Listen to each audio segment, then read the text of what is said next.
Are you ready to transform your normal e-commerce business into one that experiences exponential growth year after year using online advertising? If so, this show is for you.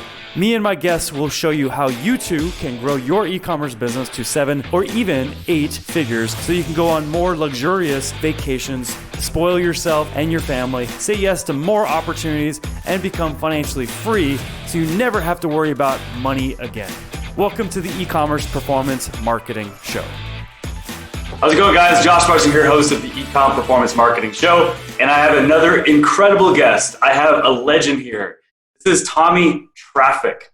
Now, if you're nicknamed Traffic, it means you know a thing or two about running traffic effectively and profitably and at scale. He's one of the legends in digital advertising, and he is one of the best when it comes to YouTube ads, Google ads, Facebook ads, you name it. And I'm really excited to bring him into the show. He's got a ton going on. He's super busy. Clients are just like trying to hire him left and right.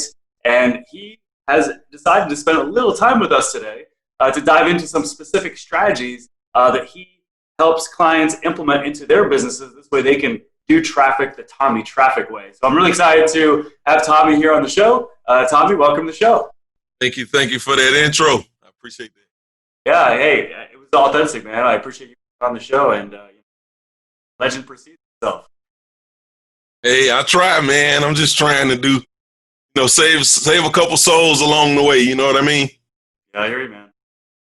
So if you could maybe just tell the audience a bit about your backstory and how you got started in advertising and digital marketing, that'd be great.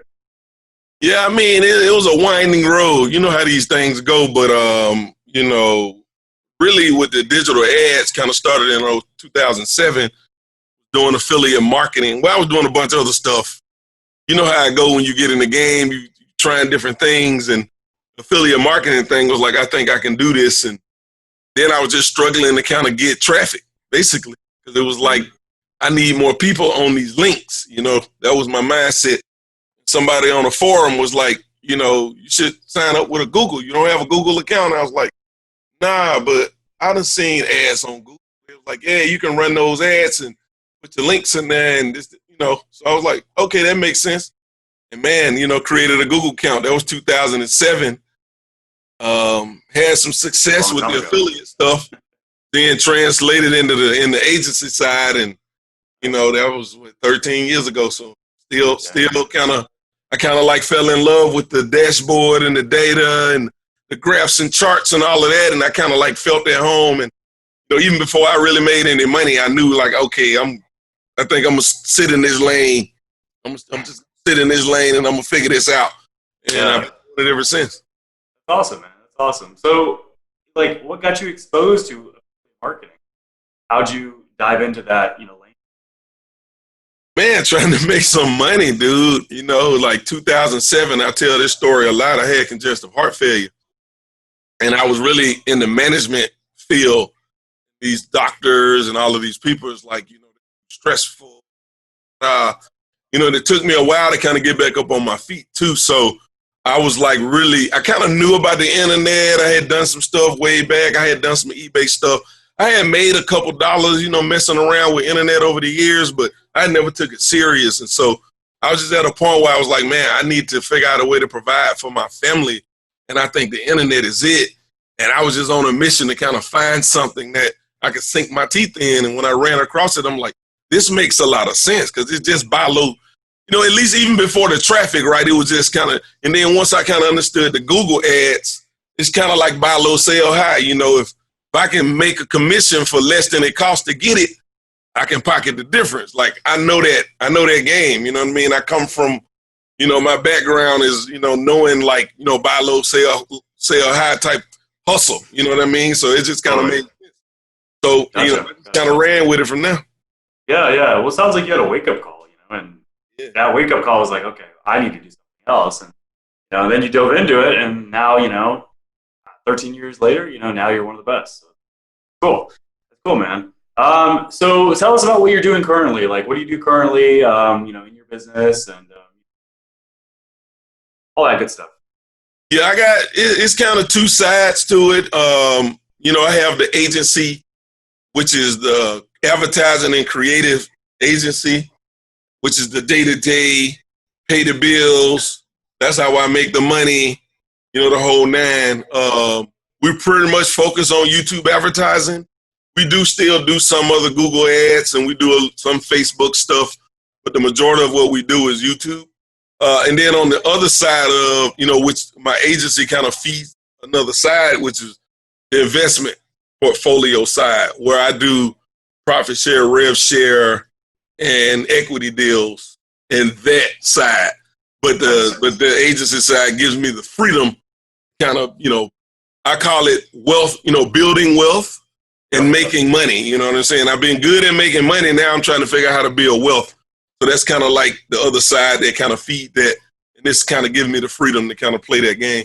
So that's why I do a lot of the e-commerce, like direct-to-consumer, physical products and digital product. I do a lot more stuff on the investment side of the equation with profit share, revenue share type stuff. Nice, man. That's cool. It's smart. Foundation, keep everything stable, and then this is where you play and invest and make stuff happen on that end when it comes to wealth. That's awesome. What's the one thing amongst all that you're most excited about? I mean, the portfolio side, I want to get, like, my goal is to, I kind of went through some phases with the kind of investment stuff, and I had quit, like, doing agency, like 2017, and I was, like, going to be this investor because I had, like, money in the bank and all of this, and I learned some hard lessons and lost a bunch of money, and I realized, like, I can't take my foot off the gas. What drives revenue, and because that was really gave me the opportunity to do a lot of things in traveling and networking and meeting people in masterminds, dropping 10, 20, 30, 40 grand on, you know what I'm saying? Like, that gave me the ability to do all of that stuff, and I got away from that. And I learned a hard lesson is, you can't never let your foot up off the gas. But ultimately, like, eventually I want to get to the point where I'm not day-to-day in the operational, side of business, and I can just operate at an investor level so that I'm not actually even in the business, like my buddy Roland Fraser say, be above the business. That's like where I want to go. But there's a process to that, Totally, man. Hey, I resonate with that too. It sounds like around the same time we had hardships in a way. 2017, you were part of the Ecom Success Summit, and that was I had a big gamble around that, where I was trying to kind of change my model and go from selling templated products, essentially, crashed and burned, and I went in 2018 debt, and I've had to bounce back, since then. So I can totally resonate with that. But it just shows that it's all about perseverance. It's all about when those things happen, you just stay positive, you work through it, you bunker down, so to speak, work in, and stay determined to a better place. That's what. Yeah, pretty much, man. Pretty much. I mean, I'm on my like third rodeo in 13 years too, because it's what I'm saying. But I didn't go broke this last time. I just like had a lot less money than I had, saved, whatever the case may be. And when that money started getting to a certain point, I was like, okay, I can't keep doing whatever I'm doing because we ain't gonna, we're gonna go bankrupt if I keep on this path. And because I had been bankrupt before, I was like, this is not happening again. So I had the correct course, but perseverance, man.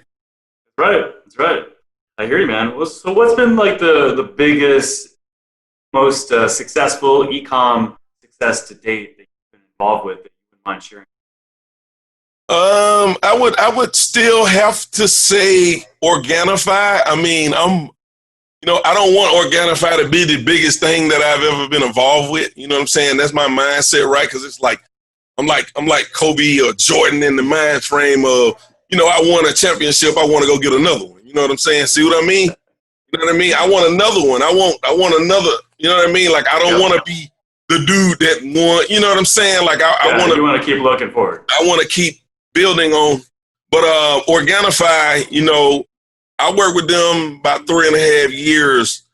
And initially they were doing digital products. They were making this transition into physical.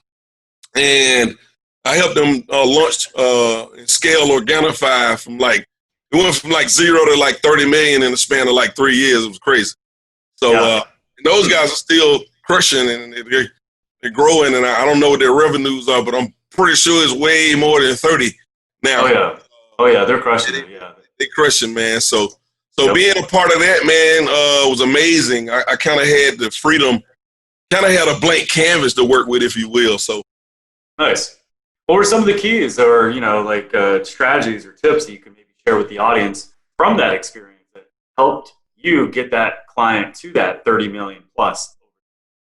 Yeah, it was a couple things. One catalyst was 2011, late 2011, early 2012.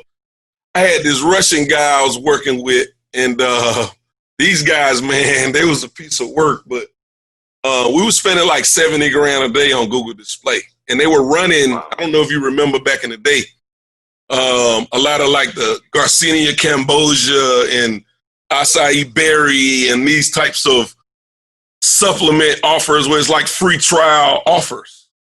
Yep. And they was doing this type of thing, but they had these crazy funnels, and I knew what a funnel was, but I didn't understand the full. So these guys were paying, we were paying $70, $80 for a free trial, $7.95. And I was just how are they letting me do that? And then at one point they was go to 100. And at $100 a conversion on that initial action, we were spending 70 grand a day on Google Display. Mind you, they was buying traffic from other places. So these guys were spending crazy. And it was just man, I got to figure this out. So I went down the funnel, and that's kind of how I started understanding, kind of that piece. And obviously I ended up finding out these guys were slamming people's cards. That's basically what they were doing is as soon as you put that credit card in, they're going to take you through that funnel and negative option where they, you know what I'm saying? And then they rebuild hell is another thing. So these guys were doing all of these things that I didn't know about. And once I knew about them, I was telling my wife, I gotta walk away. It was a lot of money, but I can't sleep at night. But it taught me a valuable lesson. The other thing was the YouTube ads. I bought my first YouTube ads in 2012. By 2014, I had spent the first $1 million on the platform. So by the time Organifi come along, I kind of had this YouTube thing in my bag of tricks. I had all of this other Google, background. I had been doing some Facebook ads. I'm sure I had spent 7 figures on Facebook ads too by the time I started working with them. And then I kind of had this whole kind of funnel process and understanding the whole business model really in the supplement space by 2015. I had kind of understood the whole. So by the time I got to them, they basically gave me a blank canvas. It was whatever you can tell us, we're willing to take, and we're willing to listen, and we're hungry. And I kind of had that blank canvas to kind of finally, for the first time, take all of this knowledge that I had gained through all of my experiences and was able to apply that stuff to them. Obviously, they had other people that they were working with as well. That was really amazing too. So I was able to kind of plug into that. Then we used the YouTube ads as a catalyst. So it kind of was just a snowball effect of kind of all of a sudden, I kind of had all of these things. And it was just, I don't know, it was just it was supposed to happen that way. You know what I mean? Well, that's the story of luck in a way, because luck is not luck. Luck is just preparation, Laboring under correct knowledge. That's nice. I like that. I've never heard that before. Laboring underneath correct knowledge. I'm going to take that down. That's really good. Yep. That's awesome, man. Yeah, I mean, that sounds like what it was, I mean, it was just, you were prepped, you put the work in, the opportunity came, and you were ready, and you made it happen.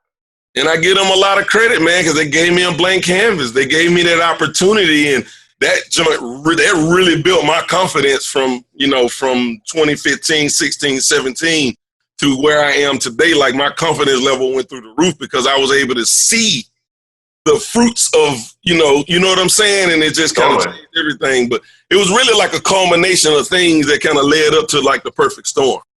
Totally, man.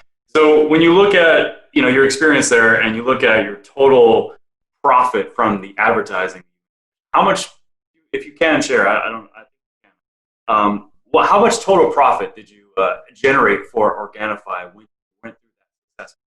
Man, I can't even begin I don't really know the numbers exactly. I just know significant. Like, you got to understand, on the YouTube ads, man, we spent alone probably $3 million in that span. But we bought like 1.6 billion impressions, which is like crazy. Yep. So there was like, it was a lot of pieces to that it's hard to say, but I mean, it catapulted that company and that brand to heights that I believe they still probably making money off of some of the stuff that I did. The customers, they have a subscription model, so it's kind of hard to put a number on it. You know what I mean? I just know, like, I don't know. It was huge. You know what I mean? So it's just like, well, on $3 million in ad spend, that's just the YouTube ads. There was other things too. So I'm just talking about like the YouTube ads alone. So. Yeah. What was do you remember what the ROAS overall was in that time frame from just YouTube? Man, I don't know it. We didn't really track it that way. That's part of like something I can get into, what I call this spillover strategy. Yeah, I'm excited because I know we talked about before this interview, and you said you had some strategies you were going to share with the audience. You even have some note cards prepped. So yeah, we can dive into that, man. Strategy. So it's this thing right here. So I'm gonna explain this. So this is part of what, having a blank canvas and working with those guys. So when you tracking ROAS, and I have another thing about ROAS too, which is interesting that you asking about ROAS. I got another little thing that I'll talk about, but spillover strategy is really the thing that we didn't really track it as a direct, like we track direct and last click conversion. But we monitored the entire thing to then determine our, I guess it was like ad spend to revenue is kind of the metric that we really looked at, right? And based on the margins and everything like that, we could, we wanted to have a healthy number in terms of how much money we spent and how much actual revenue we generated overall. And then as a percentage, looking at that as a percentage. And the reason why is because, like I talk about this spillover, so if you kind of see this is a simplified version of it.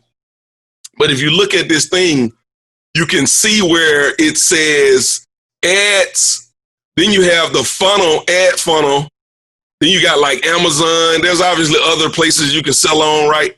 Then you got search and you got social. So what's happening in this example here is when you drive your ads, the people that click go to your funnel. We push all of those people down the funnel. The purpose of that is to recoup as much revenue, money on the ad spend today as possible. Now, you don't have to be 100% return on day one, day zero even, because if you're just looking purely at that, you're missing a whole other piece. Because what happens is, particularly with YouTube, the non-click behavior here goes over to Amazon, they go to search, they go to social. And so what happens is all of these people are searching for you, they're vetting you, they're looking for your reviews, they're doing all of this. And so what a lot of people don't realize, when you buy ads at scale, you're creating behavior that don't otherwise exist. For example, I remember I was looking to do brand search. And initially, we didn't have no searches on that keyword, Organifi. And then I want to say maybe like 6 months later, we had like 40,000 searches a month on that keyword. And that was the ads created that behavior. That wasn't, you know what I'm saying? Brand so awareness, these are the things that a lot of people be missing out on. So what happens when you have this strategy, these people then cycle through back to your Shopify store and they still end up converting. You kind of get to control, the spillover behavior is also still controlled, because the goal is to make sure all of those other places get spill over will still fall back into where you want them and push them down your funnel. And that's really, smart. That's really the difference. And so we never really looked purely at a ROAS number just as a mechanism to determine how to scale. Yeah. Yeah, no, I hear you, man. You know, I love that because it's like you're driving people to the funnel as a first acquisition strategy. And then, you know, obviously, you know, you try to get them, you try to monetize them right there and you know, profit from those, you know, customers or break even profit in the customer value cycle. But then because you're driving so much brand awareness and so many clicks, you know, you've got all this brand awareness, which happens organically. Plus you have retargeting, so you can actually follow up those people. And you could take them down, like you said, to the spillover. Right. You take them down to where you drive them to Amazon, which, you know, is a safe place to buy and people trust Amazon, which helps the brand, helps, you know, you sell more of your products. Or, you know, they come through social or they come through organic because they're aware of the brand because you're so much on the top end of traffic. You end up, like you said, in your Shopify store. Of course, if you have a good Shopify store with good conversions, good upsells, good downsells, you're going to monetize that organic traffic very well, which goes back to your ads. Bingo. Love it, man. Yeah, that was cool. Yeah, that's cool. You know, and I like how you put that because, like, you know, it's hard to explain that sometimes to people that don't know this because they're so like about direct ROI and measuring all that, and they don't look at it this way, and they need to. So I'm glad that you're talking about it because there is a spillover effect when you are advertising. That direct ROI may not necessarily be measurable, but overall you'll see your growth. Absolutely. That's really what it boiled down to right there. And so for people that are growth minded, you know, there's a spectrum. I call it growth versus ROI. And your mindset, I get it, right? Because I'm come from ROI. Like I didn't have anything in this game to get something. I had to be really ROI driven. But as I've grown, I understand the value of the growth mentality because the more you slide your mindset down that end of the spectrum, that's when you really can build something significant. That's how you build brands. That's how you build valuable assets. You know what I'm saying? And build wealth. And so I'm just trying to figure, you know, I just was going on this path of figuring out how to take that ROI driven mentality that I know how to do and use it as a mechanism to build wealth. Now, that's really what it boiled down to. It's like, but everybody don't want that. You know, maybe you just want to make a couple $1 million a year and you cool with that. Ain't nothing wrong with that. But if you really want to go and play really, really big, like Drew Canoli told me one day we were sitting down, he said, I want to build $1 billion brand. And I was like, great. You know what I'm saying? I'm talking to the right person. You know what I mean? Because that's the mindset that attracts me to, you know, somebody like Drew because, you know, that type of mindset. That's a growth mindset. Absolutely. Absolutely. I mean, I've had similar conversations with people about making 100 million in 3 years. Yeah. You know, you got to have a growth mindset. You got to think big. Yep. Yeah. That's awesome, man. Well, thank you for sharing that. You know, and I know you had a few things you wanted to share, so I want to give you the opportunity to do that. Plus, I want to be respectful of your time as well. Were there some other like strategies or tactics that you wanted to like dive into as well? Yeah, it's another kind of primary kind of component of what I do. And we talked about ROAS, and one of the things that I have been able to figure out, and I actually learned these Russian guys. So you remember the Russian guys we talked about? I actually learned this formula from them guys. Okay. And then there's two pieces of, like, this is really probably all of them really, because once I kind of understood what was going on, I was able to simplify this process and carry it with me, you know, all the way through a lot of the things that I'm doing now, people that I've worked with. I call it back end. I call it break even and back end. Nice. So when you look at this card, and maybe the people watching this have to pause it and take a picture of this, but that R equals 1/M is the break even. That's the break even equation. And it's really simple. R is ROAS, M is margin. And when I say margin, I'm not just talking about product cost. I'm talking about margin in terms of what does it cost to put that product in the customer hand. And what a lot of people don't do, what it forces you to do is figure out what are your numbers. Because a lot of people don't know. They might be selling and don't know what it costs to put that in somebody's hand. You got to figure that out because you got to look at your product itself margin, right? What you sell it for, what it costs to make it. But you got shipping, you got returns, you got chargebacks, refunds, employees, whatever it may be. You know what I'm saying? That goes along with the acquisition costs, all of these things that ultimately your ROAS is really dependent on what I made, what it cost me, and what's left. And so a simple way to do this to really know what your break even is just figure out what the margin is and then go R equals 1 over M. And so margin, like your percentage. So if you look at this, you can see, like I use an example. Let's say I got a 60% margin on everything that I sell when I bag out. I mean, that's a high number. Well. I mean, that's a high number for most people. But I do have companies that have like their product margins is 80, 90%. So to get to a 60 after all of this stuff, it's not a regular occurring thing, but it's possible. And in that instant, look at what my ROAS can be to break even, a 1.67. So when I look at Facebook ads, for example, or YouTube ads, for example, and in this instant scenario, if I'm getting to 1.67, I know that I'm breaking even, and all of the money that we make in the future is all gravy. So all of the spillover, and then the rest of it is the back end piece that I talk about, which is your repurchase, subscription, and then I could put partnerships on there. Now, there's a lot of other ways you can have back end, but these are kind of the primary categories, and we drive those primarily through email. So now in the future, when somebody purchases again from me because I emailed them, that didn't cost me anything other than, maybe email service provider, whatever the case may be, but that's negligible, right? If I get subscription revenue on a recurring basis, didn't cost me anything. I already paid for that. If I do any partnerships with other brands, where we may cross promote each other or whatever the case may be, they may mail their customers for me. I mail mine for them because our products have congruency on some level. Yeah.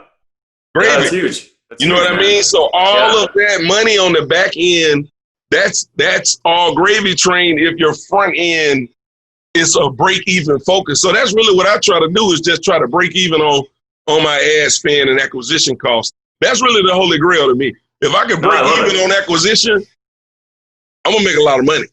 Yeah. Especially if you've got that revenue optimization after the purchase. Absolutely. Dialed in. And that's just all systemization, having good automation in place, having good messaging, copy obviously in place, and just having good management too. Beyond that, because some stuff like promotions, for example, does require someone to be behind the wheel as opposed to it being on autopilot. Mm-hmm. Bingo, man. So I mean, that's again, there's a lot more to it than that, but just a simplified concept. That's what I be just trying to do, man. I know a lot of people like traffic and numbers and data, and a lot of people that I work with are confused by these things. Because the best types of, especially on the investment side, the best type of companies for me to work with is folks who got all of the other stuff, except they don't understand the numbers and the data and how to make data-driven decisions. Because I can come with that. So what I really look for is delivering greatness is what I call it. That's how you really build brands, right? At the end of the day, it's like a brand is really like, how do people feel about it, right? And the way you feel about it is when I get it, when I open it, when I wear it, when I consume it, when I whatever, how it makes me feel. And if people have a negative experience, you ain't gonna build no brand. You know what I mean? Totally. I want people who are already in that mindset of delivering greatness. Then I can just take this data-driven stuff and attach it onto it. But it's like trying to explain it is like hard. So I've been forced to simplify my concepts down so I can conceptually get on the same page. And then obviously there's a rabbit hole that goes with that. But if I could just get on the same page by simplifying the concept, I've been able to get huge wins from that. Yeah. Awesome, man. Yeah, that's the lessons you just gave the audience too are so powerful, because I know that we get a lot of people that are trying to get into e-com or new in e-com. They've got a newer business, haven't quite hit 6 figures a month, for example. Right. They're trying to get that edge. They're trying to figure out how to do this stuff, and the techniques you just went over are powerful because they're really going to help people think of advertising and getting revenue from advertising and the follow-up process, break even versus profit. They're going to think about all those metrics and those lingos the right way, the wrong way. Yep. And I mean, just not get caught up in, it's just like, just understand the concept. Once you have the concept from a strategic level, you know what I mean? That's where you gotta, and then on the tactical level, if that ain't your sauce, go find the sauce. You know what I'm saying? Right. Yeah, stay in your zone of Stay in genius. your lane, Yep. Stay in your zone of genius. Totally. Absolutely, man. Well, thank you so much for sharing those. And, I know that I want to be respectful of your time. And so I'm going to go into the bonus round here. And this is like a fun ending to you being on the show today. So the key to this bonus round is I'm going to ask you a few questions, and you have to answer each question with only one word. Woo. So what caused your biggest e-com success? Russians. That's awesome. For real, though. No, I know. That's great. I mean, such a unique answer. Nobody's going to say that ever. That's awesome. Right. What advice do you have for other e-com business? Man, one word. Really 2 words. It's hard for me to deliver greatness. Greatness, then. Greatness. Greatness. All right. How would you describe yourself? Relentless. Nice. Love that book, too. What do you see in your...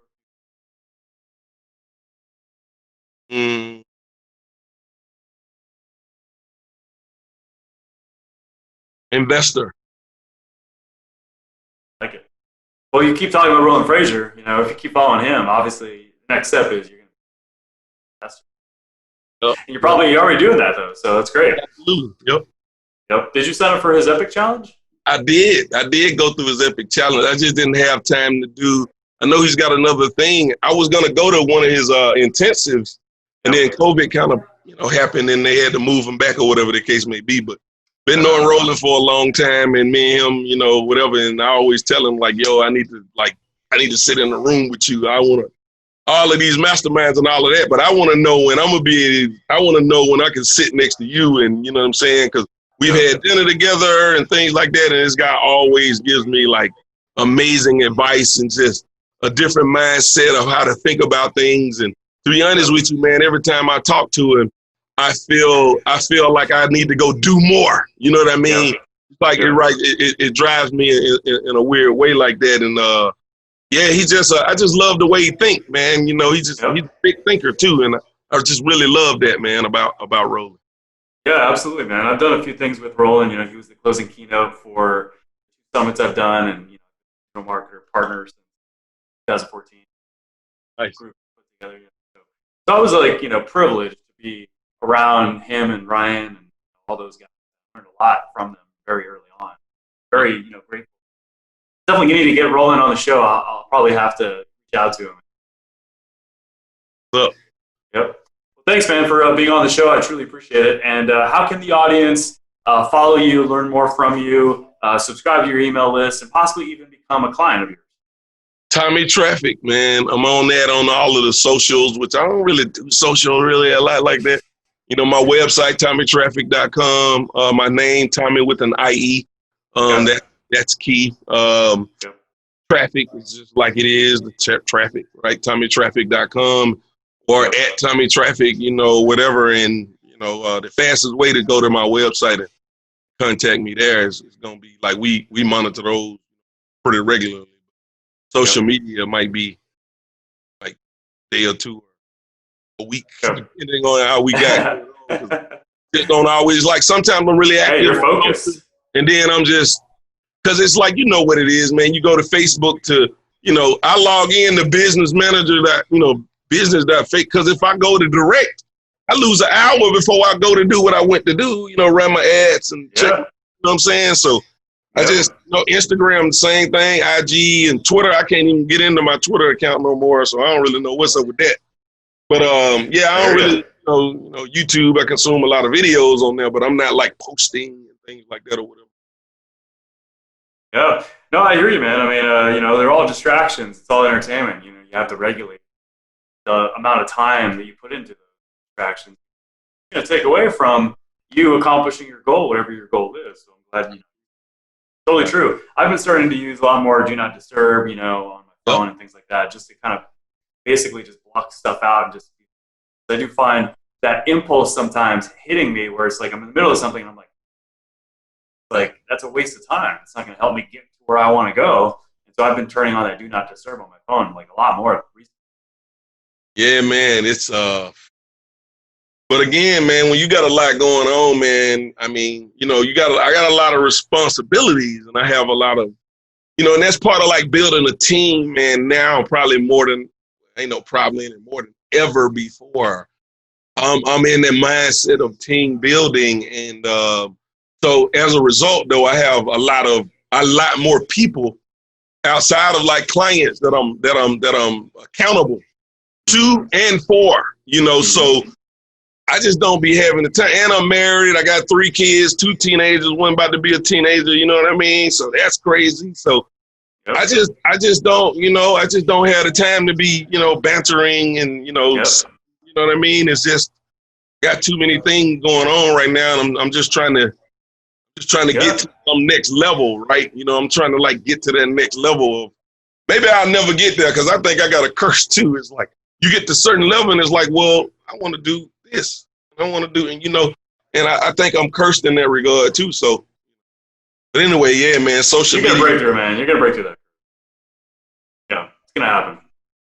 Yep. Man, thank you so much for being on the show. And guys, go to Tommie, IE, so TOMMIE traffic.com and subscribe to his email list. More from Tommie. He's a legend, as you just found out today. Incredible thing. Big brands like Organifi, best of turn to him, Fraser's. Tommie, thank you so much for being on the show, man. Thank you for sharing such wisdom and knowledge today from your experience, getting results for clients.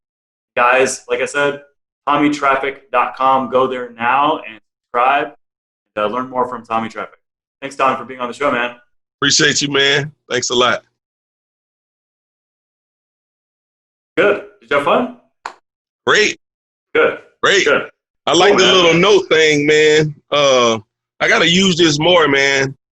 I've had an idea around this before, but just kind of when you put it in there, it was just like a good reminder because I literally operate off of these things. And I started forcing myself to do that about 1.5 years ago because I would do this stuff. You know what I'm saying? Oh, and then what I did was, when I, having people, I started having to realize that I can't have all of the stuff written down in front of me. I got to get it in front of someone. And so that's kind of why I kind of forced myself to simplify, like really, like what really matters. You know what I'm saying? And that's like, man, I need to write on something smaller. And that's kind of why I started working on these note cards. So when your little things in note cards, I was like, man, why ain't I using this with my team to like teach them? Because a lot of it is concept first. It's like when we talk about this stuff, it's so much. People are just overwhelmed with knowledge. And so now what I've just been forced to figure out how to deal with that, especially with like building a team, because sometimes it's just like, I don't have time to sit up and talk to you about this for 2 hours. You know what I mean? Right. Totally. So that's what I realized now. First thing I got to do is I got to get you to understand the concept. Then from there, we can work off of everything right there. And what's crazy is a lot of times from the concept, they go and come back to me with all kind of other stuff. You know what I mean? So, it was real easy for me because I already do this stuff. Totally, man. It reminds me of a time, long time ago now. But 2000, I think 7, 8. I worked in corporate America, and I used to use a note card for every person I talked to. I was basically selling education, and I was one of the top performers, and I used to get teased quite a bit because I was always so focused and just trying to make it to the top of the leaderboard. And one of my teammates, one day, they basically took all my note cards of all the people I've talked to, tape them all over my cubicle. And I walk into, you know, my cubicle and I look at this and I'm, what the hell? You know, it reminded me of that because that was just, I don't know, it was a funny joke, funny moment that, you know, someone played on me. Crazy. That's what's up. Yeah, man, for sure. So what this, what's up? Go ahead. No, go ahead. No, you was about to say something. Yeah, I was just going to say that, so this episode will, I believe it's next Friday. So it's going to go live next Friday. Okay. We do all the swipe files, which we'll send to you. And we also, you know, use it in our top level marketing mode. So there'll be definitely like a mutual effect that will when it happens. Amplify with. Okay. Oh wow, that's what's up. Sure. I gotta get in the game, man. I'm not out there, man. I'm not really out there putting myself out, man. And a lot of people don't really know what I'm doing. You know what I mean? So I know, like last time we talked, how long that's been? Probably like years ago. Yeah, you were on my e-commerce All Stars with Ezra and Roland.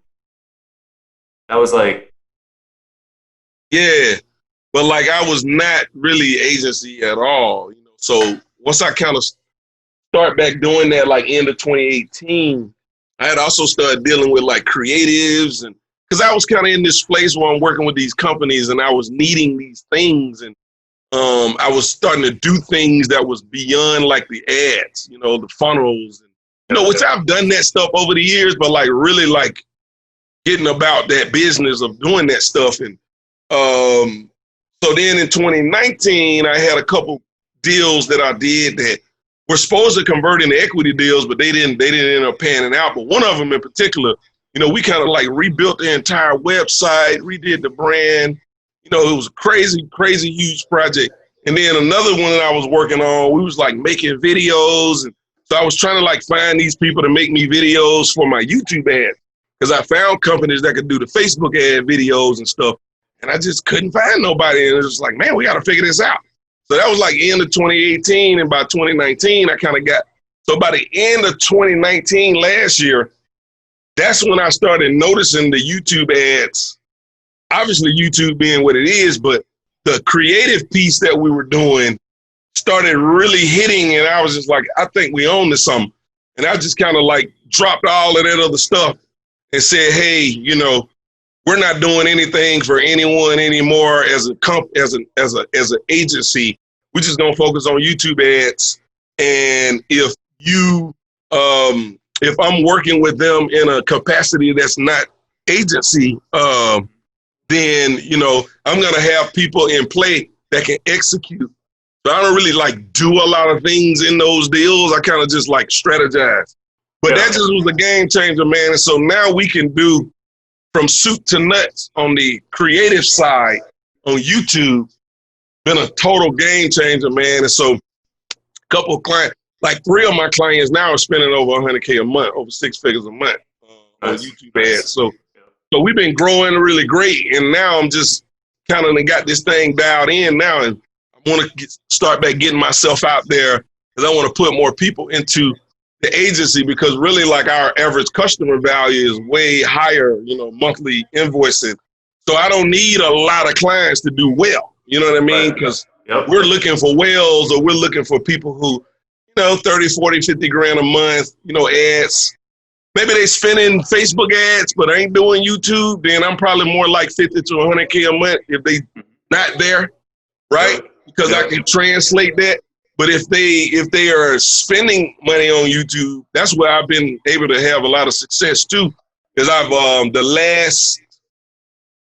probably not, but like 2 of the top 3 that I got, they were already spending $1,000, $2,000, $3,000 a day and was trying to scale and was able to come to us. We've been able to, you know what I'm saying? So that's kind of like the lane that I'm in, is really like people that are already spending that want to scale to 6 figures a month, or you already have a really healthy advertising play and you want to get into the YouTube space. So it's been phenomenal, but I just haven't been out here promoting myself. But even still, you know, through referrals and different things that I still get, we've been able to grow pretty well, man. And the agency and the creatives, doing really well right now. So that's really kind of where my focus is at. And the investment stuff is kind of falling off a little bit because it was just too distracting. And this thing is spitting off cash, you know, and it's just foundation. Like, let me do more of that, you know what I mean? And let me build our cash reserve back up. So that's kind of what I'm up to, man. What about you? How is your transition been in terms of, I know you mentioned some about agency and trying to productize and all of that. Where you at right now? Yeah, man. Well, so my agency is been doing really well this year. We're right around 45, 50 MRR. So that's the agency side. And then, you know, we have a mastermind group, and we have also, I just launched this 2 weeks ago, and I had some initial customers that invested in. I'm trying to grow the base.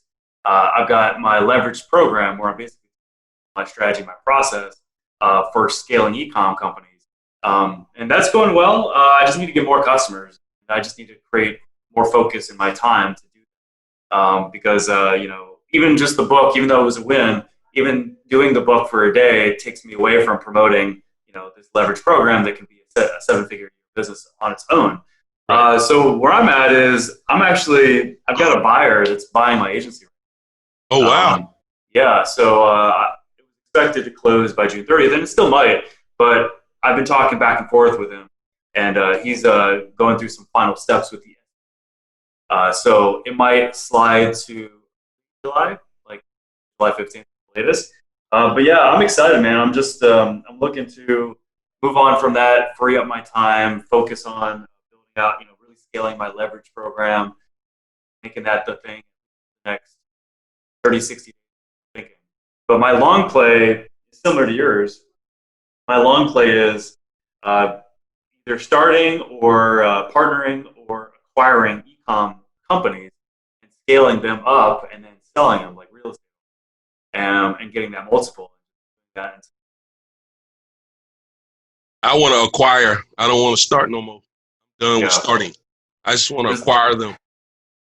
I think that's the better play because, you know, you and I, you know, because we've been doing this, you've been doing it longer than me. Like we can look at an e-com company, we can see the potential. We know, like, if we apply like our strategies, our processes, put the work in, we'll be able to get that company up. You know, I think that that's a safer play than starting. I think, you know, but again, that's because of my skill set too. But I just kind of had to back off of that kind of activity for now because this agency thing is kind of really doing, you know, we're doing, you know, really good. And, you know, I run pretty lean. So, you know, my expenses ain't that crazy. I'm still kind of really involved. Like I'm heavily on the YouTube advertising piece, but a lot of the other stuff with the Facebook, I don't really run. I have partners that I partner with on that. I have somebody that can do the funnels and the tech and creative team. So my cousin actually came on board. He's my creative director. And then I got another girl, Jennifer, and him. They do all of the creative. So I kind of like have built all of these people around me to do stuff that I don't like to do, but that's necessary.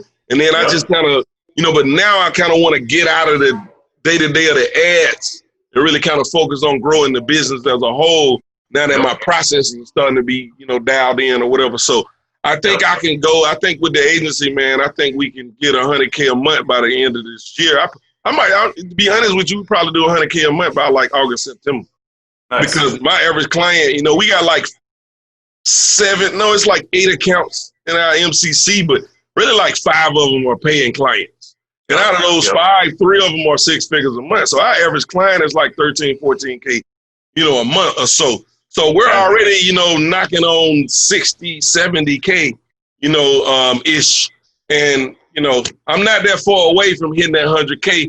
And then I think the next order of business may be like $250,000 a month, because if I get 10 really strong people like the 3 that I have now, I mean, it's going to be, you know, and the margins is crazy. And yeah, man, so that's kind of really where I'm just like, you know what?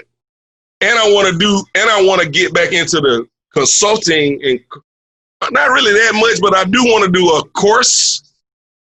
I'm probably going to do a book funnel, but not a Amazon thing, but more like a lead gen, funnel. And then do a course, and then I want to do like a mastermind or something that's one to many. I don't want to do like the one-on-one stuff last year, man. I had to cut that out. I can't. Yeah. The one-on-one is just, I can't, it takes too much. It takes too much time, yeah. Too much energy. So I want to do a one-to-many model, because the thing that I want to do is what I'm selling in the information side is based on what I'm doing, not what I don't ever want to be. That's one of the reasons why, too, it was just like the course thing is just was like, I want to sell what I do and not what I did. You know what I mean? I don't want to be that guy. That whole guru thing is, it is what it is. And I'm cool with that. Like, mindset wise, you call me what you want. I really don't care.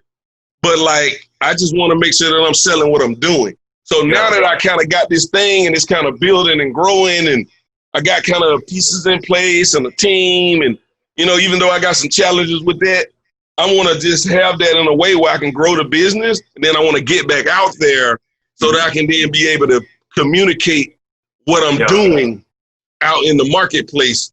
Because I feel like I'll stand out where a lot of guys are just, teaching you some shit that they used to do, and it's they haven't been in the game like you have. So, exactly. I mean, you should connect with, just check out his stuff. Ollie Bilson is really awesome at teaching you how to create leverage programs. I know that name. Is that Unbound? Yeah, he's good, man. He's he's been hired by like digital What's marketer, his name again? 𝐶, Joe Polish, Ollie Bilson. Yeah, is it OLLIE? It's OLI and then Bilson BILLSON. LSON. Is he unbounced? Where I know this guy name from? Well, because he's been like, he's been seen like he does ads, and he's been partnering up with like digital marketer and Soft and GKIC. Dan Kennedy, and all those guys. He's been hired by a lot of those guys when he was running an agency. He ran an agency. So I mean, he's a sharp guy, and he's good, man. He teaches you like step by step how to build a leveraged program, and a premium level leverage program. Yeah, I want premium, man. I want premium. Not the 1,500, 2,000, bullshit that a lot of people are selling out there, but like premium level, like 5 to 10,000 per like. I want premium. I mean, I'm not against the course thing or whatever the case may be, but like the bread and butter of it, I wanted to be a premium, kind of play. So that's interesting. Yeah, I was in Joe's network, Joe's mastermind at one point. College. Genius Network. Yeah, I was in Genius Network for a year. That's how I met Dean Graziosi. So I ended up training his YouTube media buyer. They went and just destroyed YouTube. I mean, golly, they just. He's on fire right now. I trained his media buyer. I trained his media buyer from scratch. Wow, okay. Matter of fact, Brian runs his own agency now, adspin.com, YouTube advertising agency. I trained him from scratch. So like a lot of names, man, they got your boy in the background. I've been, you know what I'm saying? Like a lot of people don't even know that, you know what I mean? But it's cool, but like, so I got a lot of ties in the background to a lot of different people. But yeah, man, I'm gonna definitely look this guy up, man. That sound like I know I heard his name before. Yeah, he's good. I recognize the name, and it conjures up good thoughts too. Even so, I don't know why I have Unbounce connected to him for some odd reason, but I heard the name before, so I'm gonna look him up. Leverage program. That's really where I want to do, because that 1-to-1 is for the birds. Totally, man. Yeah, totally, man. Yeah, and feel free to reach out to me, because I've got mine up, and I've got a funnel running, and basically optimizing and scaling right now. And that's going to be my focus over the next 30, 60 days, just getting that up to 6 figures a month. Which is I think around sales. Doable. It's just a matter of just focusing, and working. Yeah. I mean, one of my guys that are our clients right now, Robbie Blanchard. This dude is killing the game right now, man. He is. Yeah. He killing it, man. He teaches affiliate marketing and Facebook ads, so it's more like biz op, newbie kind of thing. But the way his back end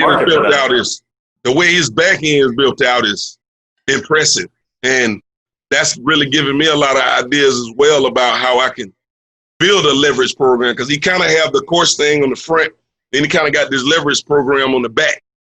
So it's a $9.97 price point to get into. You know what I mean? The funnel, really. And then he got this other back end piece that's more leverage. So he's but again, like I'm not trying to go that wide, right? Like I'm trying to hit like a certain segment of the market, not really like the newbies, if you will. But I do want to maybe like broaden it up a little bit. But yeah, man, I'm thinking about doing a book funnel, and then just kind of building my list off of that. We actually have a book funnel on like done well too. We have good upsells. I planned out with Kevin Hill, former copywriter of Russell Brunson and Ollie Bills. And like but I'm gonna put it on the shelf the next month or two. Right. I've been advised by Ollie. I'm in his mastermind. He's basically grounded me and focus on just scaling the leverage program. That's the fastest way to wealth. None of the other bullshit. And so I'm like, all right. It took me a moment to like suck it up because I was really excited for the book funnel because I think it could do really, really well, especially now. You don't think a book funnel? You don't think that fit into a leverage program strategy though? Well, so we have a good funnel up right now that was because of him. That's getting us like 27% opt-in cold traffic, and it's basically leading people directly to applying for my ARM5 Formula Accelerator program. Okay. And so it's just a shorter path to that step. Gotcha. And that's to his point. His point is keep it simple. Instead of having like a multi-step book funnel, whatever. Because I was going to get applications towards the end of that funnel. For the my program, and I still think it could do really well. But for now, I'm just going to listen to him and he tells me and focus on scaling the primary funnel that we have and just accelerator. Well, I mean, you got the cash flow to be able to play that game too. Because another reason with the book funnel and why I even thinking about doing one, I'm a big proponent of recouping my ad spend. So my whole thing would be build a front end funnel to recoup my ad spend and then push the higher price thing on the back of that. You know what I mean? I know. A proper value. But with the application model, it's and the pixel and everything like that, like you're gonna have to spend a lot of money before you really figure out what your data is because your average sale price is $5,000 or $10,000. You gotta spend $30,000 before you really know if it work or not. You know what I'm saying? So that's one of the things that I've been kind of grappling with too is like, well, I got $30,000 if I wanted to put into it to figure it out to see if it works, but I could figure a book funnel out with about $2,000 or $3,000, $5,000. You know what I mean? So because if I can just recoup my ad spend, I'm good now. So that's kind of why I've been kind of tossing it around really more or less of instead of running an application model, I want to try to recoup the ad spend, and I don't know, man. I probably get in my own mind on these things, but it's just kind of like having done this so much, and what I do for my clients is like, why am I going to do something different when I can just take what I know that's working, just plug my sauce into it? You know what I mean? Versus, I mean, and I know people that do the application funnels, and I got friends that do that and do very well on it. But again, it's just kind of like, what's your price point? If you $5,000, you spend $15,000, I know as your traffic dude, if you don't spend at least 3x whatever the price you're selling at, you ain't gonna have enough data. And that might not even be enough data, right? So just out of the gate in my head, it's like, okay, I gotta put, and I want to sell like $10,000 or more. So I'm like, I gotta put at least $30,000. I have to be committed to $30,000 no matter what in my mind, right? And it's like, do I really want to do that right now? Yeah, I hear you, man. I totally hear you. Well, I gotta jump into another commitment right now, but dude, it was great to catch up. And I'll let you know like when the episode goes live. And if there's nothing I can do for you, if you want to jump on another call, and just have coffee and chat. Happy to support you, man. And, obviously we're in similar positions, so I mean we could definitely talk about quite a bit. For sure, man. I appreciate your time, man. I had a good time. I appreciate it. Yeah, good to see you, man. Appreciate it, man. Talk soon, bro. Peace. Sounds good, man. All right, later. Thank you for tuning into the e-commerce performance marketing show. If you enjoyed this episode, be sure to subscribe, like, and comment with a timestamp of your favorite part and share it with a friend. Until our next episode, here's to you and the success of your e-commerce business.